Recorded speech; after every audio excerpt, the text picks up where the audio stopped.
at Golden Boy Promotions. This was at Honda Center in Anaheim, which is about an hour and a half south of Los Angeles. Um, but straight to the Munguia fight. A little bit shocked at how he handled things or how he got handled. I think he lost that second round, and to cut to the chase, after a knockdown with a sharp left that he delivered to Jimmy Kelly or Kilrain Kelly. Um, Kelly came off the canvas and still landed punches, to my surprise. Um, he also came up off the canvas a second time. He got hit with a right uppercut that sent him down in the center of the ring. And he came back up and landed punches again.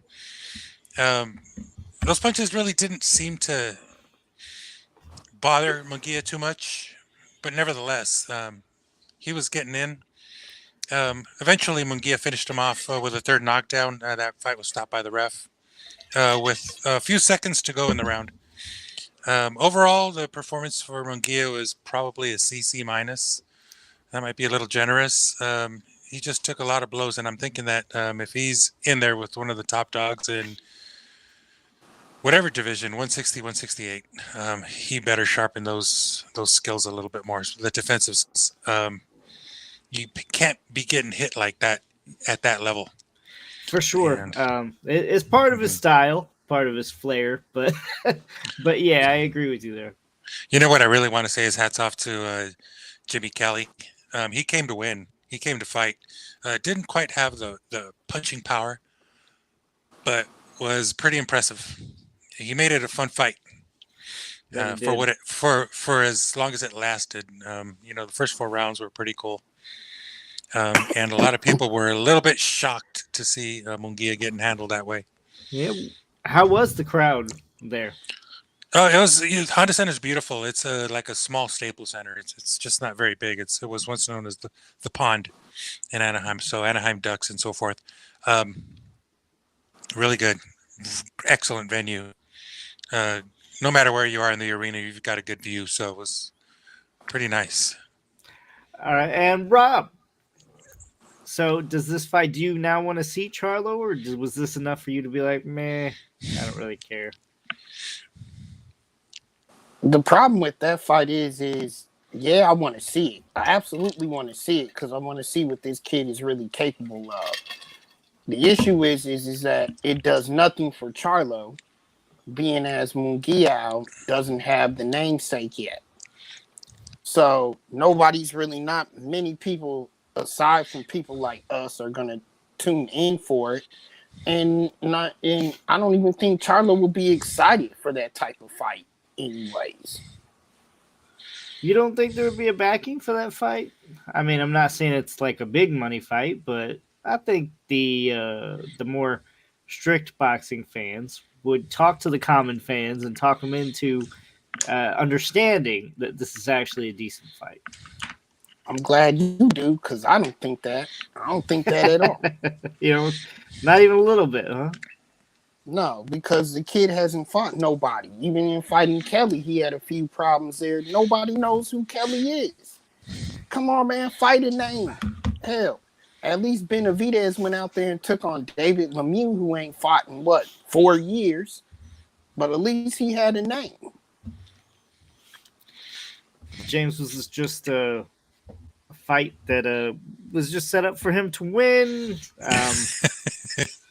Kind of a loaded question, I guess, but it's boxing, man, and I got to say, I got to agree with Rob. It's 40 fights on his resume or 40 fights on his career, and there's no real big names there, and he's got the belts or had the belts, in lighter divisions.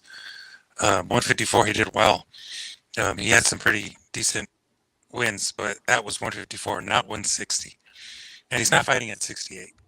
So what's the hang-up? This was a stay ready for him, or a tune-up, as they say. That's all fine. It's boxing. It's the way it works. But this is where the rubber meets the road, man. He had a nice outing there. He got his victory. His fans were there. He had his walkout. I mean, all the motions were there. It's good for motion. It was pretty well put together. I got to say, man, it's hot time for Munguia. And if he can't get Charlo, he's got to get someone of that stature. I don't know who it is, but he's got to get that name. And I think the pressure is on Golden Boy to make it happen. Yeah, I would say so. I mean, it sounds like in the presser he was really wanting that fight, but demanding and what you get on the boxing world are two very different things. So you never know. Well, they addressed that, issue with Charlo, saying, he should no longer hide behind Al Heyman and etc. And a few other things that I won't repeat here. But, it's one of those things. Yeah, but part of this is on you and your promoter. You guys got to make this happen. You guys got to make this next big fight. Mm-hmm. There's a long list of names for him to face at 160. And I was hoping that they would have faced Demetrius Andrade by now, but nothing. So that it doesn't sit well with me that he has not had that fight. I mean, nobody wants to face Andrade. There's a bit of a risk. I wouldn't say a big risk, but there's a bit of a risk with little to no reward fighting that fight. I think he is one of the more avoided. Not necessarily that they're afraid they're going to lose, but it poses a significant threat, and nobody really wants to see Andrade. He has a negative fan base, if that's even possible. I never really considered that, but maybe. Rob, you quiet. It's hot time. It's hot time for Munguia. Just put it that way. The pressure's definitely on them. Wouldn't you agree? Now, same is for Andre. Okay, I'm tired of the excuses. You saying that Canelo won't fight you? Look for a different fight. There are other fights in the division that you should be taking on, sir, than to be sitting there waiting for one name because you think you deserve to fight the best. Hell, build up your fan base then. Take on some other people that are top in the division, and then build an argument. How about being more active? We need to see these guys on, and I'm gonna start calling this out. This is new. I want to start seeing these guys that are on the lower level echelon of the division to start fighting 3-4 times a year. Only ones that deserve 2 fights per year are the top dogs that are drawing pay-per-view. If you're not pay-per-view, you need to be fighting 4 times a year. I would agree with that. I think that's fair. It's good for your career anyway. You want to be building. Why are you only going to be fighting 2 times a year? I don't understand that. That's a good point. Yeah. But from the sound of it, I don't know if he could find 3 more fights this year. You know what I mean? Who's to say? Munguia, he's pretty avoided too. So, a lot of people want to fight him. Well, you can do more guys like Kelly at least fight four times. So you're saying even if it's tune-ups, everybody just doesn't matter. Just get in there. Stay busy. Just stay busy. Then you got an argument and nobody will fight you and you're the busier fighter. All right, let's switch gears here.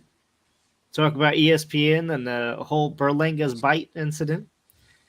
Rob, I'm coming to you first because this was your boy. I mean, you were high on Berlanga.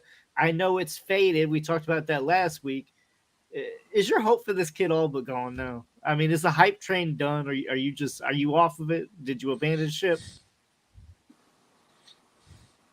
That's a yes. No.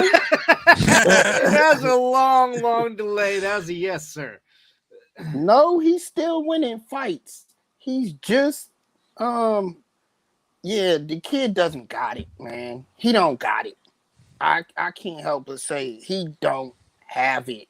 There's a lot lacking there. Even as a younger fighter, there's something that you got to be able to pick.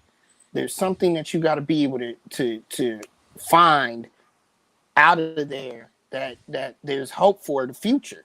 And there's really not much there that I see talent-wise. He's just hanging in there with these guys, and as he steps up the level of competition, he looks worse and worse. And yeah, he's getting the benefit of the doubt by getting these decisions, but he's not that good. He's not that good at all. Yeah, So I hate to say it, but his stock his stock is his stock is went to shit now. Period. If you're but you're invested still in on the hype Berlanga, train. sell it. If you're invested in Berlanga stock, sell it. Sell But it right now. but I thought you weren't abandoning ship. Which one He's is still it? winning. He's still winning. So I mean, he's still winning, but I don't like the kid anymore. I don't like him. I mean, a lot of people didn't even think he won that fight, James. Did you? I saw highlights on that fight, and he looked like he was doing pretty good. His conduct there was a little bit questionable, so he's still on the up and up. He's coming up. He's still learning. It's a long learning curve. I think one James, of the worst things that what is he works learning? that doesn't he has that 16 knockout streak, or that 16 knockout first round streak, whatever you want to call it, and so he needs to improve. He's still getting hit a lot. He's still taking punches. I think his footwork is a little bit lacking too.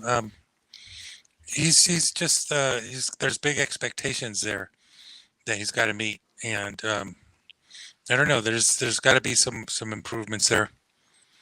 So two Yeah. things. Number one, he had a knockout streak. That's in the past. He's not knocking nobody out anymore. And two, what is he learning? If he's still learning, what is he learning? Because he's not showing it. No, I think that he's got to improve a little bit in some areas. There's no question about it.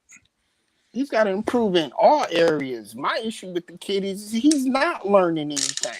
He looks worse and worse every time I see him out there, and his opponents aren't even that well qualified to give him these types of issues. No, Well, yeah, I mean, if it was an A tier guy in the division, I could understand, but this is kind of still set up for you to win, and you're looking really bad. Not only are you looking bad, you're getting so frustrated that you tried to bite him. I mean, and honestly, I think he should be suspended. I don't care if the ref caught him during it, doesn't matter. Come on, man. Biting like that should have ended with Mike Tyson, right? Anybody tries to intentionally hurt somebody like that, I mean, no, there's no place for that. Then he goes out and admits to it and uses that statement, "Oh, I tried to Mike Tyson his ass," because he was coming in with the elbow. That goes along with what we're talking about, James. Learn to move away from it. Learn that. Learn something.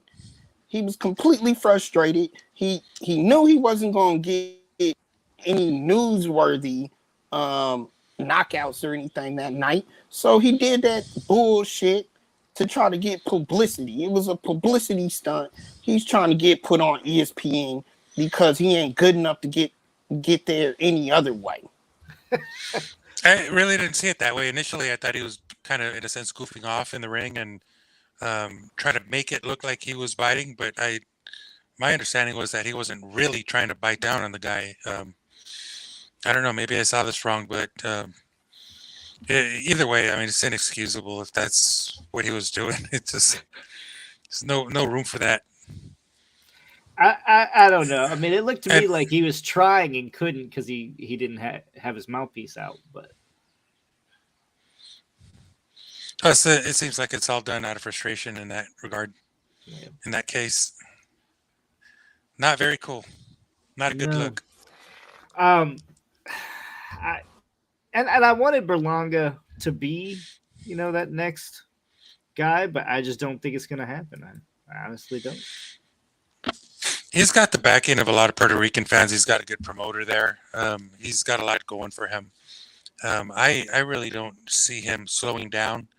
I think the Berlanga train is rolling, and hit a little bump here and there, and he does in every fight because he is not that super duper sharp fighter that we thought he was. That's okay. Yeah, Yeah, I think he's got a lot of things to clear up, and I think he'll get it done. let's Yeah, I'm go not here saying with he has to knock everybody out. I mean, clearly that's what made him what he was, and that's what got him this main event in the first place. But no, he doesn't have to. The problem is I seriously doubt any other boxing ability to not be able to knock him out. And apparently his power only, carries the C-level fighter guys. I'm not sure he can hurt anybody top tier or even semi-top tier, gatekeeper on up. Who knows? But he hasn't shown it. the problem here is here lies a kid that's going the route of trying to promote himself as Miguel Cotto esque. He wants the big main event in Madison Square Garden. Granted, it wasn't the big arena in Madison Square Garden, but it was in New York on Puerto Rican Day Parade, and he doesn't perform. And even with the hometown crowd, you have to perform. And especially you want to compare yourself to the greats like Miguel Cotto. He's training now with Tito Trinidad's people. You know, he's trying to be one of those greats, and the kid doesn't have it. Maybe his dad took him out the hood too early. You need to go back. He wasn't done baking yet, huh? He had to go back. He needs to go back. But yeah, no, I'm not sold on him. Personally, I'm kind of over the Berlanga thing. I don't know if he really has too big of a future, unless he really starts to get serious, buckle down, and then he probably needs to change training camps too. Again. Yeah. Yeah, I don't know what he needs, but at this point, it's like we're talking. It's abandon ship, sell all, whatever you got on the guy. Sell your stock. Yeah. All right. Guys, we got a great fight. I've been looking really forward to this one. Of course, we got Arthur Beterbiev versus Joe Smith Jr. And this is going to be for the WBC and IBF and WBO light heavyweight titles. We're one step closer to undisputed there in the light heavyweight division.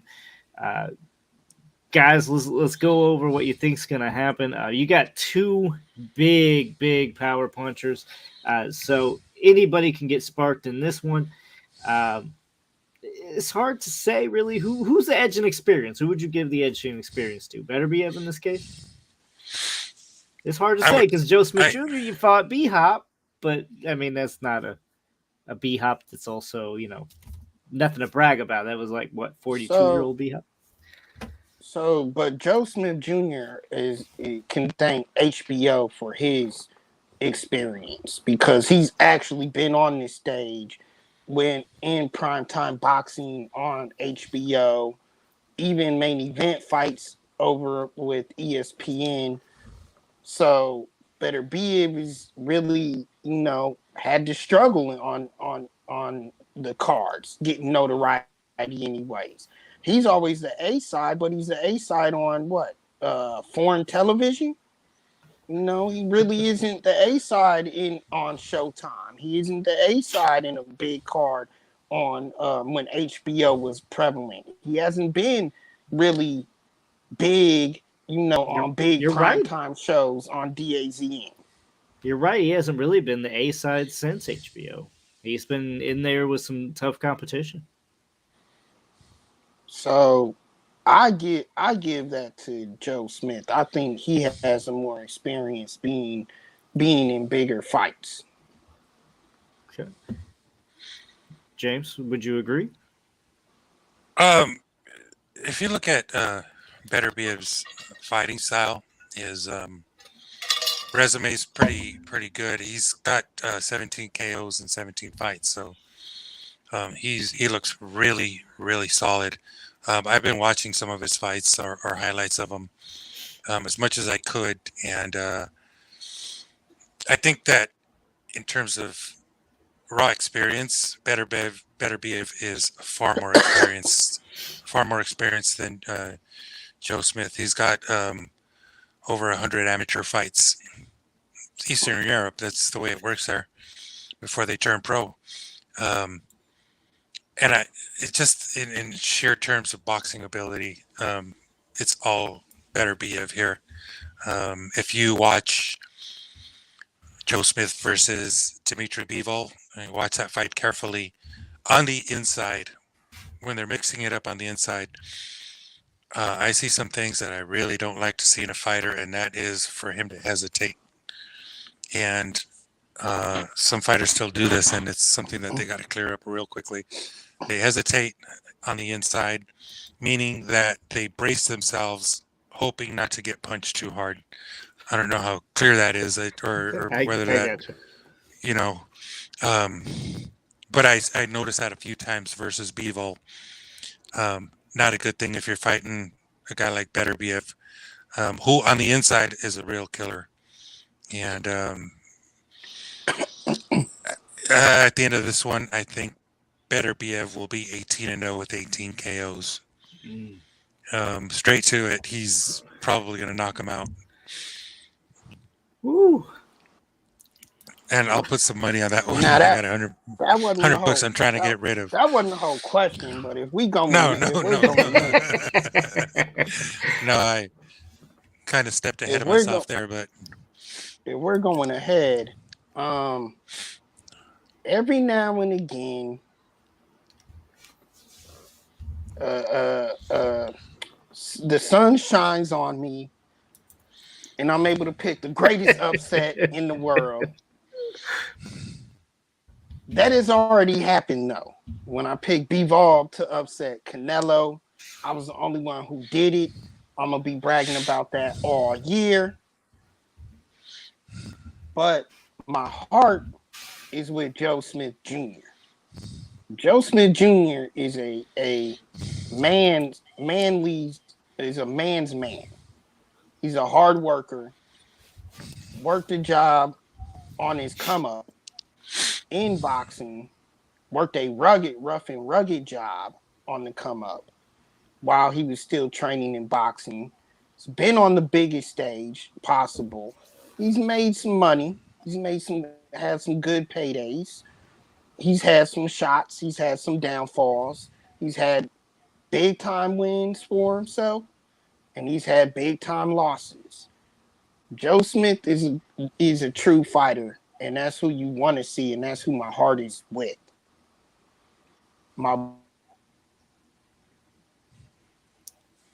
You have a freeze right before the. There you back. I always butcher his name, but Beterbiev is a dog. He's a dog. He can fight on the inside. He can take pressure. He can brawl. He can box. He can take punches. He's got good defense, good offense. He's got the whole package. He's just a machine when he steps into the ring. And Joe Smith Jr., let's face it, Joe Smith is reliant always on landing a bomb. And when those bombs land and the opponent doesn't feel it or walks through it, he's in trouble because he's going to get hit back. And that's the biggest weapon in this fight for Beterbiev is that he's multifaceted. He's not relying just on landing the big shot, even though he has a huge knockout ratio. But he has a huge knockout ratio because he can break you down and still have that power in the later rounds. I like Beterbiev to catch him. I think it's going to be a slugfest early on. And then Joe Smith is just going to get broken down by round 6. He's out by 7. He's out by 7. I like that prediction. Did you have a round, James, that you wanted to predict? You did say knockout as well. KO. I haven't even thought about that. I am thinking maybe 8. I would guess about 8th round. 7, Meaning 8. that he's going to take time to break him down.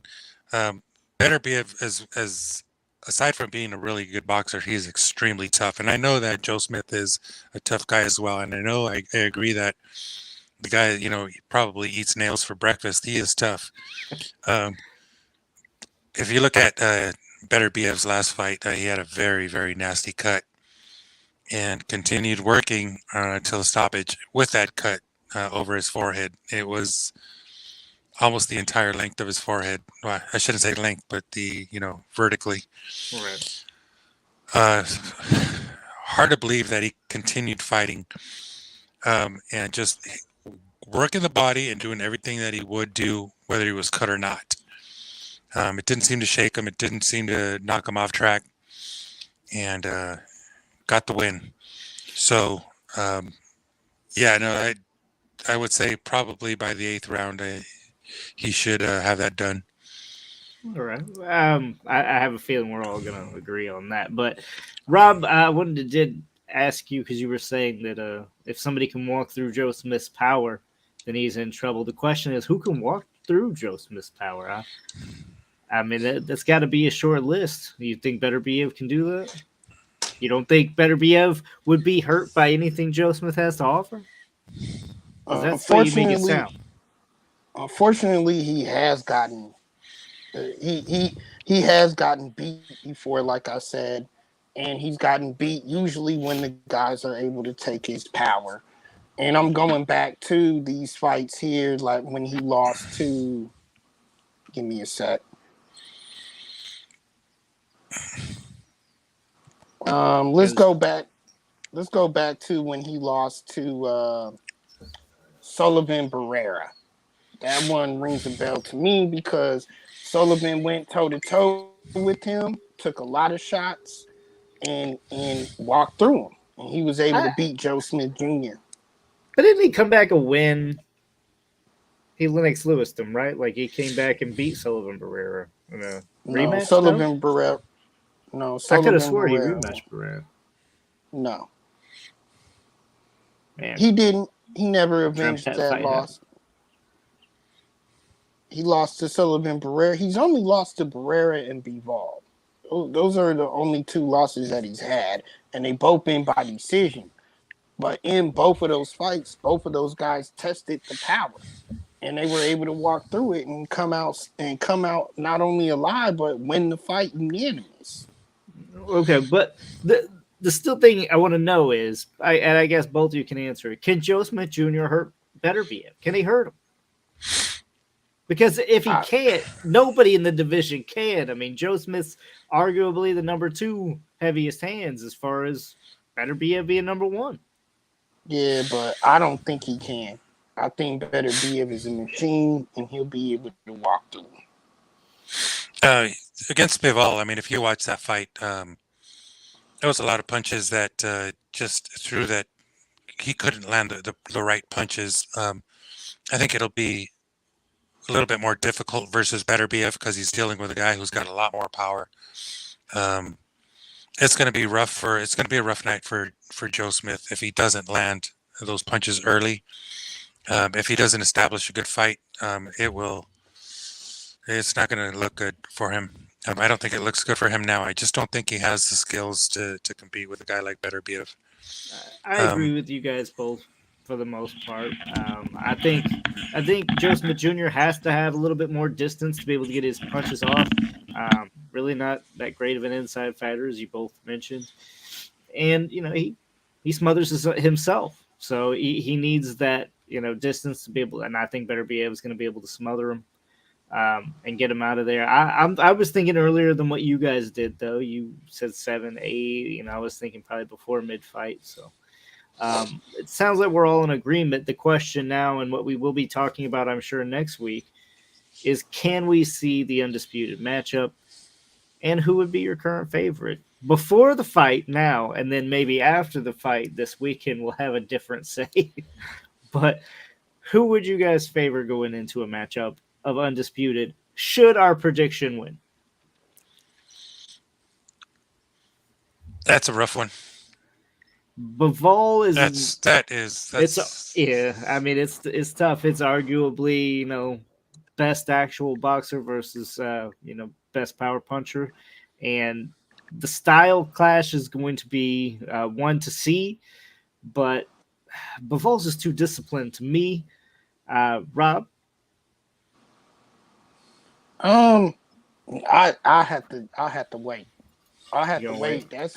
That's too big of a matchup for me to call right now. Bivol is a machine, but I think so is Beterbiev. That's a hard one right now. I have to see what he can do with Joe Smith Jr. first. I would think that given that Bivol's just a all around good fighter with a good defense and all that, he might have an edge here. But I think it's safe to say I would rather wait to really think about this one. But I can't wait to see a matchup like that. And then hopefully Zurdo Ramirez gets his shot in there. If not before Bivol, Yes, then after, and please, that's all because I'm fine. tired of James asking for it. Yeah, no, it's got to happen at some point. It's got to come. But when you say Bivol, Beterbiev, my God, that's two trains coming right at each other. I mean, that's one I would actually pay for. I know we talk about that quite a bit. I'm not a big fan of pay per view. I don't believe a lot of fights warrant that title and warrant that extra pay. But Beterbiev, Bivol, I would say you guys would pay for, right? Well, that seems like it would be. Yeah, yes. The answer is yes, but that seems like it would be. It's kind of like a top rank promotion. Who knows? That's going to be a hard ESPN? fight to make because we're looking at DAZN versus not versus, but is working with Top Rank in that regard. Correct? Yeah, So, we could just forget about that fight. I think those relationships are at least better than a PBC DAZN or a PBC top rank for that matter. So PBC there's anything. still hope, right? There is. But yeah, no, that is going to be like the fight of the century if they can make that. Yeah, I mean, right now it looks like Joe Smith Jr. is a 4-1 underdog, and that's understandable. I would say those odds are pretty fair. He definitely still has the puncher's chance, and Lord knows Joe Smith Jr. Can pack a punch, but I think we all agreed it was few and far between chances of him actually being able to land it. And I don't know if either one of you have seen Beterbiev and Rob. I'm not sure if you were with me that day either, but Laura had a fight up here in Chicago. I believe it was the UIC Pavilion. And Beterbiev was on the undercard.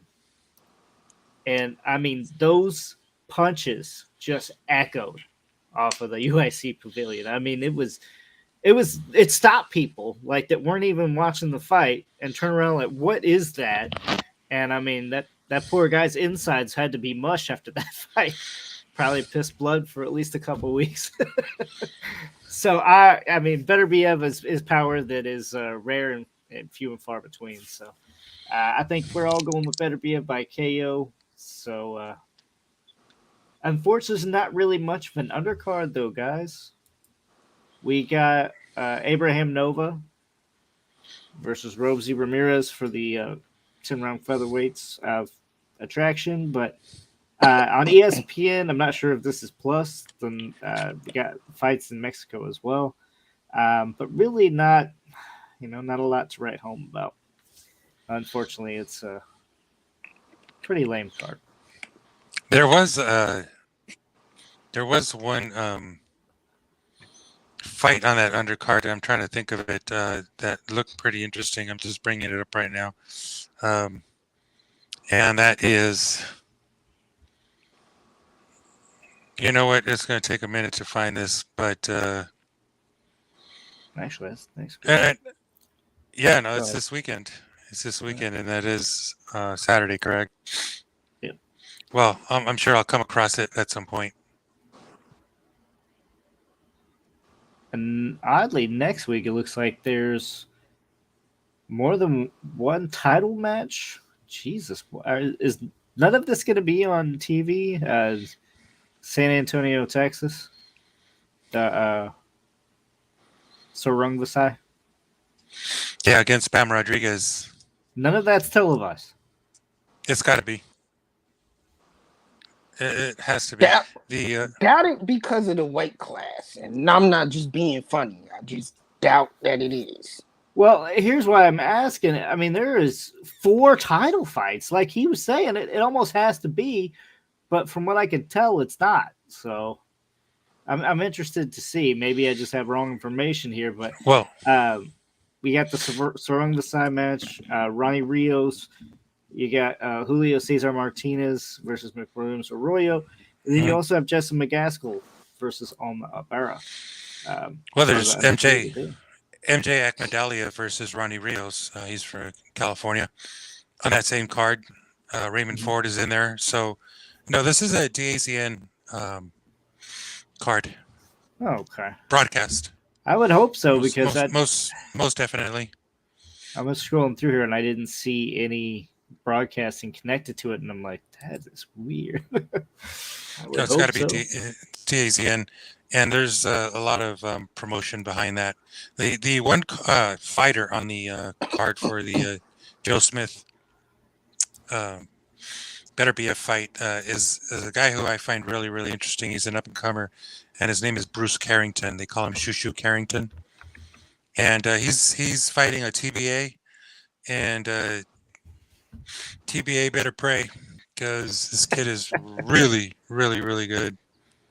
You may have seen Bruce Carrington fight. Really, really talented. But that's about it on that card. There's really nothing else that really jumps out. Yeah. I mean, all the title fights I'm always going to watch, but yeah, I agree with what you're saying there. Now, James, let's talk a little bit about the presser for Ryan Garcia versus Javier Fortuna. I know you were there, but it sounds like Javier Fortuna wanted to play it safe and sit at home. Yeah, I wouldn't say sit at home. I think the news was not a 10. Sorry, was for safety's sake. The one issue that has affected so many fighters now is COVID-19. So any exposure to that would obviously ruin his chances for a good fight here.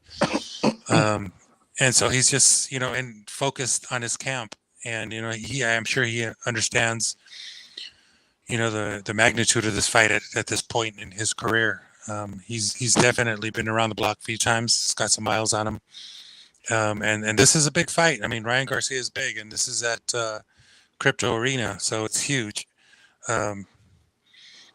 Make no mistake about it. Ryan Garcia's team is taking this very, very seriously. They're not looking past this guy, although he did mention a few things about wanting to fight Gervonta Davis and bring on that fight. And there's been some back and forth with Allerby, and a lot of words have been exchanged there. But the Ryan Garcia team is really, really focused on this one fight. Obviously, now working with Dan Goosen or Joe Goosen. Is it Dan? And so he's got his team there. He's got his nutritionist. He's got a lot of pull with Golden Boy Promotions. So yeah, they came before the media to say, basically that they're ready. There was no question that they're, getting ready for a fight with Tank. Whether that can be made, whether Golden Boy is going to, share the stage with another promoter it's hard. I don't really see how that's going to work, but that is the target. It is Tank Davis, and after that, who knows? But yeah, it was a very, very interesting press conference.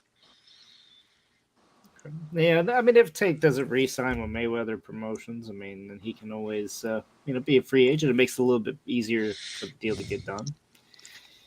But Rob, I know you were always high on Fortuna. I believe, to quote you, your words were the next Mayweather. I think you've said that at least a couple times. Correct me if I'm wrong. I see the smirk, so I'm going to take it that you did say that. Nobody is the next Mayweather. Not anymore. That's because you said it too many times. But I mean, are you giving Fortuna a chance in this? Because Ryan Garcia is the upcoming. This is the A side. Fortuna's basically coming in to lose. I'm not saying he's trying to lose, but you get what I'm trying to say.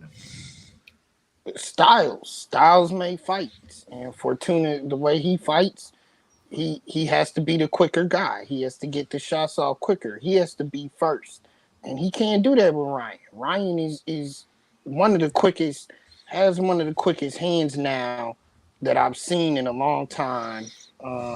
Since we can't see Gary Russell Jr. But yeah, Ryan has very he's quick aging. hands. Yeah. Right. Ryan has very quick hands. I don't think that Fortuna. I think Fortuna it's a style clash for him. He has to be the one to get off the shots first, and he's not going to be able to do that. Yeah, I can see that. I've watched Fortuna struggle a lot, and you know he kind of breaks down mentally. It's happened in more than one occasion. One live that we saw in Chicago. I believe you were with me there, Rob. But yeah, Was that against Granados? I Where believe he so. exited the ring? Yeah. And apparently tumbled out of the ring and injured himself, if I recall. Yeah, it was Yeah, a weird event, but but yeah, I mean, I really see Ryan Garcia improving in this, and it really setting up something else big for him. Let's hope it's Tank. And in that case, Rob, you're really going to be torn because he's going to be fighting two of your boys. He's fighting Fortuna, then he's going to go on and fight Tank. You ain't going to know what to do. You can be rooting for Tank. I know that for sure. Well, fighting Tank right now is where it's at. He is pay-per-view, and I know, and this is why I think that fight can get there, because Ryan Garcia desperately wants to be pay-per-view. He's said that in upcoming, or when he was an upcoming fighter before he was even all that big. He said he wanted to be pay-per-view. And if anybody can make that happen, it's Oscar De La Hoya. But he's going to have to use another pay-per-view fighter to gain that pay-per-view notoriety. And Tank's the one to do it. I mean, what better way to become pay-per-view yourself than to beat or look extremely good against Tank? I'm pretty sure they'll finalize that fight at some point. I mean, as Garcia beats Fortuna in this fight, I think that is the target, and hopefully that gets done. I mean, Gervonta needs Garcia like Garcia needs Gervonta Davis. It's a two-way street there. And speaking about that, let's go ahead and talk a little bit about how we have been hearing lately that Spence Crawford may be close to being done. Have you guys heard any other issues with it? Because I know for a while there was always the split, but it sounds like they're getting closer and closer. No, they're not. As far as that, no. Whoa. No, they're not. The new word is that Crawford doesn't have the edge or the advantage, and that's where the issue is on the split, because he only has one belt versus all the belts Spence have, and also because he's not a main pay-per-view draw. He's not been a mainstay pay-per-view draw, so he doesn't have it. What I'm actually hearing is very possible now is that they might possibly have to bypass this fight with Spence next and go up and fight Charlo for all the belts. So that's what I'm hearing, to get the leverage and to make it back more towards even to where Crawford wants. They're saying that he's going to have to do something like fight up to fight Charlo, gain all the belts there, gain the star power that he needs, and then go back for that fight with Spence. That's what I'm hearing. I don't know about that from Crawford. Look, he's really yet to face that big welterweight, and he thinks he can just go up another weight and just take all the belts. I don't know, guy. I don't really see that happening. I think that's a horrible move for Crawford. I don't think he's going to be able to, really carry any kind of power, any threat up to 150. No, I think that if he's not going to do this thing with Earl Spence, then he's better off fighting a really, really good welterweight, somewhere along the lines of Virgil Ortiz or any one of those guys that are, good heavy hitters with a good fan base. And, it really needs to be a big event. That might not be pay-per-view. Who knows? Because I don't see Terrence Crawford being a big pay-per-view guy. I don't think anyone does. He just doesn't have that promotional prowess. He just never developed it. Top Rank certainly never helped him develop it. But I think that's probably the best route.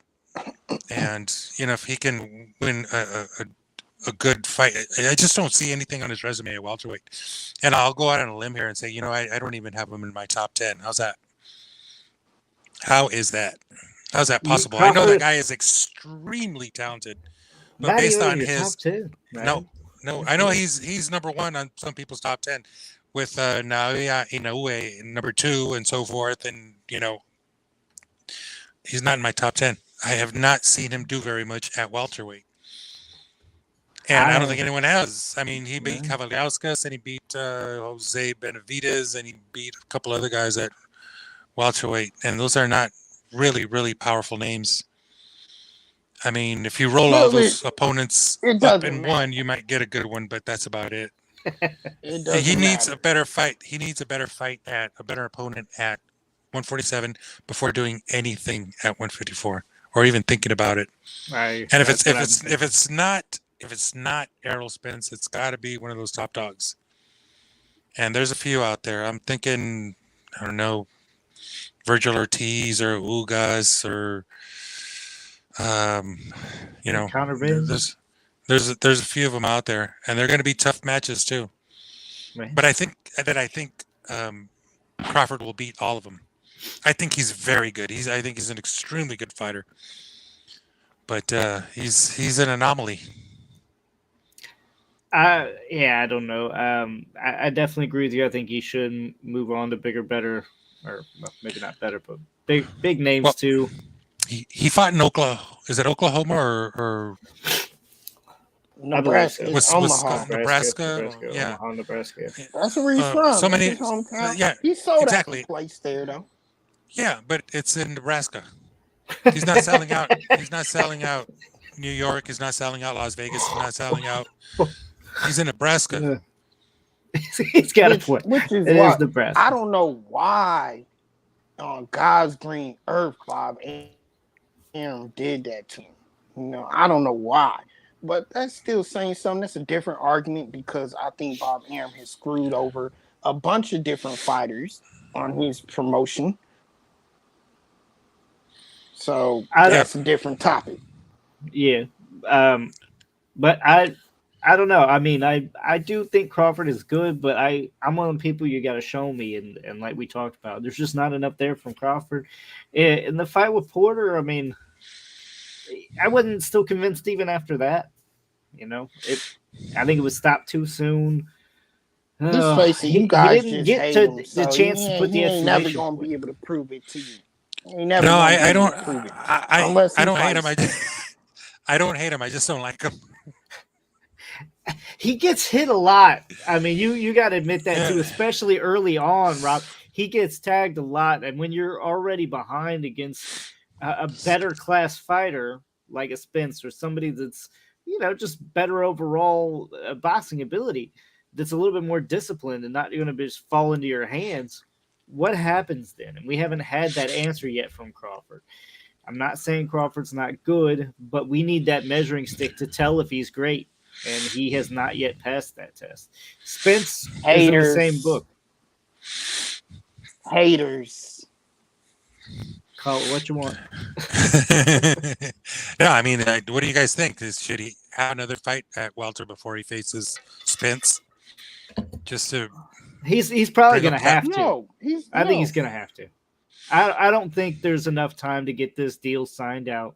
I don't think he wants to waste the rest of 2022 waiting on Spence Crawford to happen. So yeah, he needs to move on. I mean, if he doesn't happen soon and at least see some progress in the negotiations, he needs to move on. let's get a 60-40 split. Make the fight happen, damn it. I mean, I'm debating if Crawford gets the 40. To be honest with you, They don't. That's 70-30. the issue. They don't. They don't even want to give him a 60-40 split. That's the issue. Well, yeah, I mean, there's a lot on the line here, and look what happened with Tyson Fury and Dylan White. It was like an 80-20, if I remember correctly, and I thought that was really chicken shit, but that's what happened. Right? He just didn't have the belts, and it was just another one of those fights. So, But he proved that it was an 80-20 split the way he knocked him out. Yeah. I think that in this case, it's almost impossible to make a fight like that. They're just not going to come to the table if there's, not a good percentage there for them. I mean, I don't know. Crawford needs to take a fight. He needs a serious fight. I don't know if he's going to get another name. I mean, who else is going to take it? Because if he's not willing to take that amount, then any other big name he's going to have these same problems with. And if he's always thinking he's the A side, he's really not. So I mean, no, I don't think he's not the A side in this. Not in any fight. I mean, not in any big fight. Crawford does not have that big of a following to warrant a 50-50 fight in most of the top welterweights that we're gonna name. So maybe it's not all Bob Crawford or Bob Arum. Maybe Crawford's being a little picky. He wants certain things and can't always deliver. Does it get made though? Are you hopeful, either one of you, that it gets very, made? very, very much so? You're still hopeful. Well, let's hope. And you mentioned Conor Ben, and that seems like a really, really good idea. It was a good outing for Crawford. And I'm looking at BoxRec here, the Bible of Boxing, and they have him ranked number 1. Really? They got Terence Crawford ranked number 1, Errol Spence number 2, and Ugas number 3. And they got One Time as number 4 and Virgil Ortiz number 5. So if he doesn't fight Spence, he should fight any one of those guys. I don't think that the fight with Thurman would ever happen because Thurman just doesn't fight that often. But I'm thinking Virgil Ortiz and maybe Conor Ben. What about Stanionis? Stanionis Crawford. Boots? I think that would be going back to Top Rank, so that's probably not going to happen. Yeah, probably not. Jaron Ennis against Crawford. My God, that's a war. I love it. That'd be a good one. And another thing I want to ask you guys, because I think he does a little bit too often. Do you think he's going to be seeing more of a southpaw stance against Spence? Because there's always a switch that happens. Sometimes he does. He switch back. Yeah, he switches up really good. I think he'll switch. Good. I think he'll switch. Would you say he spends more time in southpaw in this fight than orthodox, or vice versa? I honestly think he plays that by ear, depending upon what's happening in the ring. So he might start out. I think he'll start out that way, but depending upon how it goes and what Arrow's doing, then he'll adjust and either stay in that stance or switch. I don't know. It's hard to tell because I think he really doesn't decide that until he's in the fight and sees what's going on. Yeah, I mean, sometimes I've noticed him switch, and then he'll still get tagged and be off balance, but he never switches back. I'm like, I don't see why the switch happened in the first place. I understand, if you're feeling him out and you want to test it, but once you start getting tagged and you even get hurt, or I think one of the times he was dropped was he not switched into the southpaw stance. So, at what point do you finally be like, what am I doing? I should be staying in orthodox more often, especially early on in the fight. Now, if you want to give him a look later on in the fight, you get Spence in the lullaby of this orthodox style, then you switch later on in the championship type rounds. That's going to be able to be helpful for you. But if you're switching early like that, it just doesn't make sense. You're just playing around in there. I don't think that it would really matter with a guy who's as experienced and as good as Errol Spence, He can do a lot of things. It's just not going to change the way Errol Spence does things. You're not going to shake Errol Spence by switching southpaw. You're not going to bamboozle Errol Spence. He's just that good. Um, he might try that. I think that he's just better off, fighting orthodox and hoping for the best. Hope and pray. Really hoping this fight gets made. This is one of the bigger fights in boxing to get made. Rob, do we have any rapid fire? We would if there was anything going on in the sport. Yeah, kind of had to pick the bottom of the though, barrel tonight. I'm looking at the schedule, the boxing schedule. Why the hell do we have an exhibition between Ricky Hatton and Marcos Antonio Barrera? You didn't hear about that? Why? Why? Well, it's exhibition. Why? It's exhibition. Strictly exhibition. I think more than anything is Ricky Hatton got the itch again. He wants to see if he can still do it.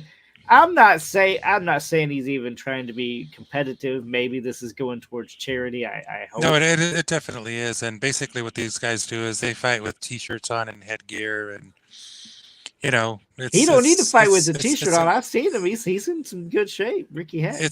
It's a friendly. Yeah, now it's a friendly, and it'll stay friendly.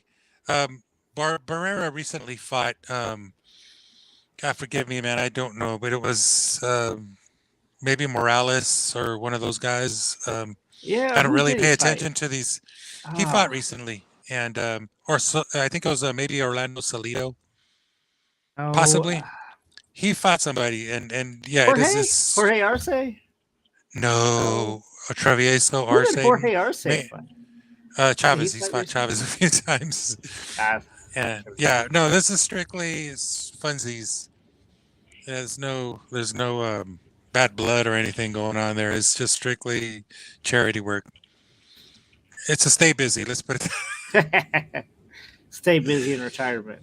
Yeah, no, it's what it is. It's all fine. I know there was another boxing pundit that I listened to, and yeah. He last fought Jose Reyes. No, that was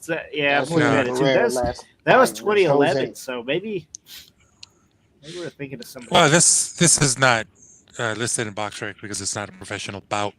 Oh, it was an exhibition. Okay. Yeah. This is all it is, exhibition. These guys are exhibitionists. That's all fine.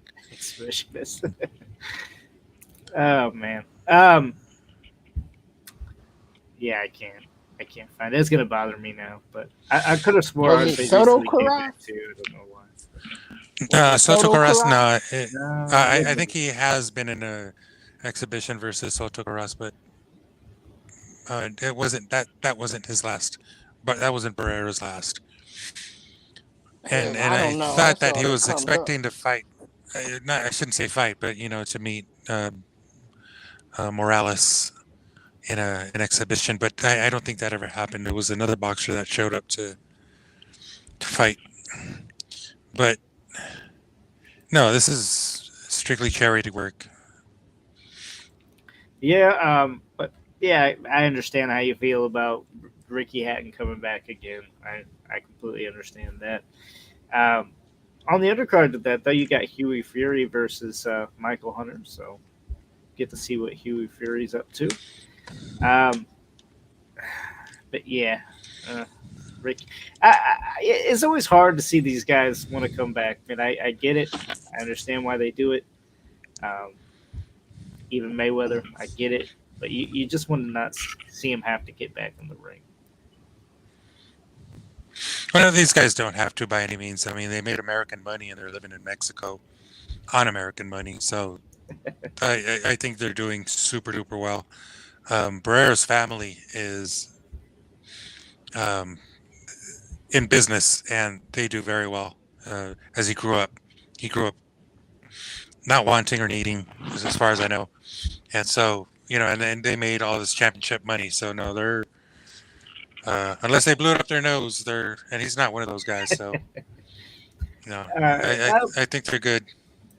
We're narrowing in on the end of the show here, but I kind of wanted to point something out, and I've been thinking about him a lot lately. We just haven't heard any news of anything, especially anything positive or anything about fights getting made. What is going on with Adrian Bronner? Where is he? Well, he's got a fight scheduled. Really?